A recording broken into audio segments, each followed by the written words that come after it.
Setting goals is much more easier, but what is increasingly more challenging is the discipline and the motivation that is required for you to hit those goals. And that is why research is proving that only 8% of people who set resolutions eventually see the realization of those goals. And so in today's video, we're going to talk about how you can set goals and actually achieve them in the year 2026. And if you're new here, my name is Nana. I hold a master's degree in business finance. And on this channel, we discuss everything personal finance and personal development.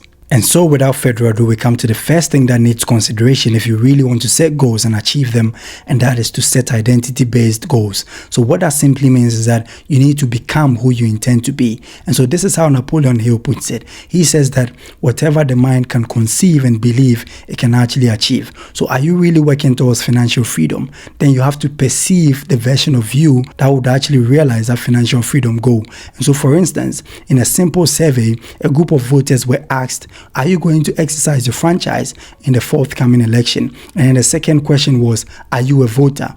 And holding all other factors constant, at the end of the research, the people that answered yes to are you a voter were more likely going to vote in the election, as opposed to the people that really said that they were just going to exercise their franchise. So when you set goals, try as much as possible and then put yourself or immerse yourself in that goal. And that will subsequently ensure that you have the right discipline and the mindset and also the drive which will steer you towards the attainment of your goals. And so if you intend, for example, to save 10 grand at the end of the year, then you ask yourself the simple question, am I a saver, or do I just intend to save money at the end of the year? And when you see yourself as a saver, then you're likely going to hit those financial goals. However, on the contrary, if you see yourself as someone that is actually pursuing a goal, that is, you're not putting your identity as a saver at the forefront of the goal, then you're likely not going to achieve that goal altogether. This brings us to the second thing that you want to do if you really want to set goals and achieve it, and that is to define your definite chief aim and then strive consistently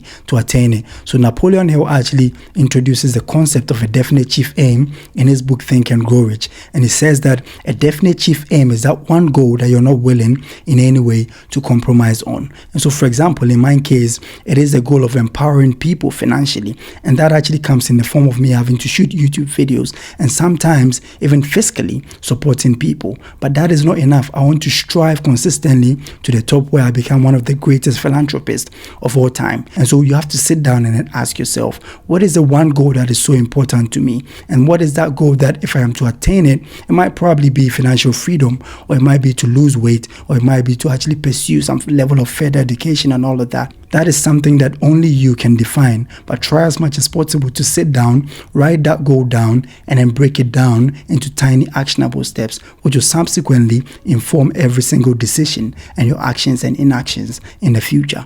With that said, we come to the third point, and that is to set systems. So there's a popular saying that you don't rise to the level of your goals, rather you fall to the level of your systems. And systems are extremely important when it comes to setting goals and the subsequent attainment of same, because it gets to a point where motivation and actually, the discipline is not enough for you to actually continue pursuing those goals. It gets to a point where you don't even feel like continuing when it comes to the goals that you've set. And according to research, about 90% of people who sit down to write New Year's resolution just give up just a month into the new year. And so that tells you the magnitude of, the discipline that people actually give up on altogether when it comes to setting goals and the subsequent attainment of same. And so you can't rely simply on motivation or on discipline. You've got to set systems, break down your goals into tiny actionable steps. Like I always say, for example, if you seek to save anywhere between 10 grand at the end of the year, sit down and then ask yourself,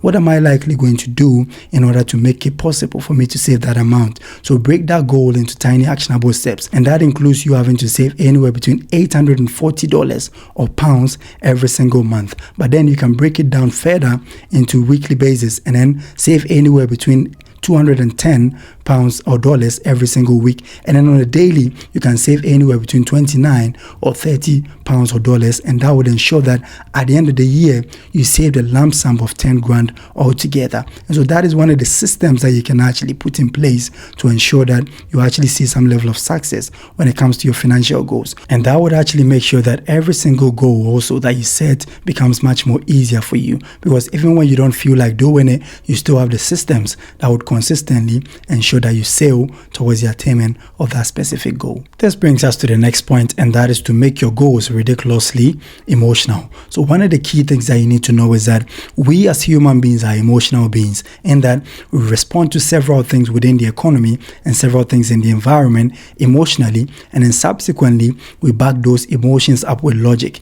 And so, for instance, if you were to actually purchase the newest iPhone, the first thing that comes to your mind is that you've got to find logical reasons to actually back that emotional purchase, in that you don't really need an iPhone. You can still place your calls, you can send your text and your emails and everything on the old one. However, that emotion actually pushed you into purchasing the new one, and now your brain actually finds logical reasoning to actually back that emotional purchase. And so when it comes to your goals, try and then incorporate some level of emotion into your goals altogether, and that will ensure that you actually become much more human when it comes to the pursuit of your goals. And those goals do not actually extend outside reach, in that your competences as human beings, as natural as you are, would be able to afford those goals. And so what you can simply do is to write the goal down, but incorporate this phrase like I always do: I will now be happy that I've been able to save 10 grand at the end of the year.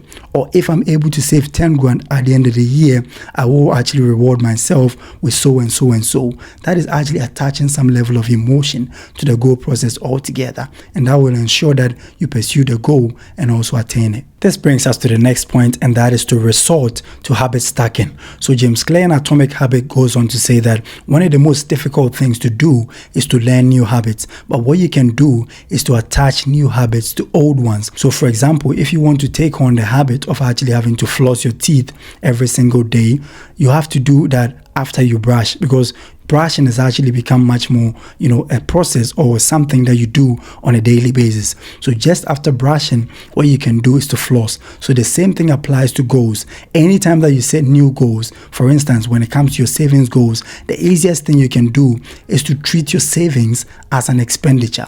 So you can set up automated payments that also goes out of your account in the form of a purchase, and that will subsequently ensure that even as you're treating that as an expense, which is likely what most of us are actually used to, because we purchase more often than we save, if you are to treat your saving as an expenditure on your banking app, that would actually ensure the discipline and the consistency, because the money is still going out anyways. Whether you're actually conscious about that or not, you're still saving without even knowing, because just as you make all those impulse purchases and those emotional purchases, that will subsequently ensure that just as you go on to do that, you also save. And that is one of the key ways that you can actually hit your goals. So attach the new goals to old goals or existing things that you've actually become so accustomed with, and that would ensure the success altogether. This brings us to the next point, and that is to optimize your environment. Human beings generally are a product of our environment, and so people can change depending on what environment they find themselves in.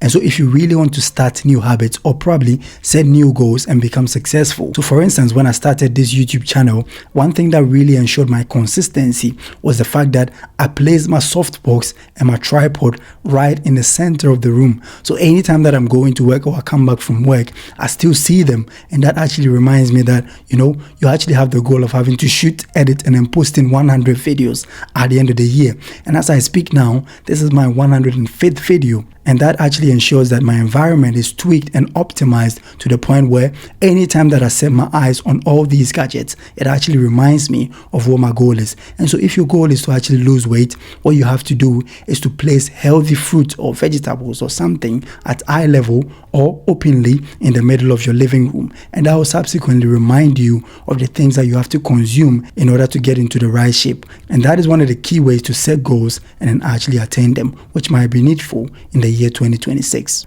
This brings us to the next point that can help you to set goals and then actually attain them next year, and that is to resort to habit tracking. So one of the key things that you need to do is to track the progress of whatever goal that you set for yourself. So at the end of probably every 3 months or probably at the end of every month, what you have to do is to sit down and then review what you did right, but then also what you did wrong and the inferences that you can actually draw from all the mistakes and the shortcomings, and that will subsequently inform every single decision that you make afterwards, and that would inform every single future decision also, and then ensure that you drift yourself towards the attainment of your goals altogether. This brings us to the last point, and that is to adjust as time goes on. So when you set goals, don't be afraid to adjust the goals or review those goals and then change things. That is one of the key reasons why most people actually do not attain their goals at the end of the year. As opposed to this, what you want to do is to measure your strengths and your weaknesses, but also incorporate all those unforeseen circumstances that may likely occur in the year into the goals. And then as time goes on, tweak and turn those goals to make sure that it is a fair representation of what you're going through, and that will subsequently ensure your success altogether. And so these are the steps that you need to consider, but try as much as possible to take it one step at a time, because mind you, this is entirely new and you might actually take some time in order to master, and we are all on the journey towards becoming great at these things. And so it's okay for you to fail at some point and then try as much as possible to review, tweak and turn and get things right. And so if you found value in this video, kindly smash the like button. It really helps with the algorithm, and then consider subscribing, because I'll be shooting several videos down the line on personal finance and personal development altogether. Thank you for spending time with us, and see you in the next video.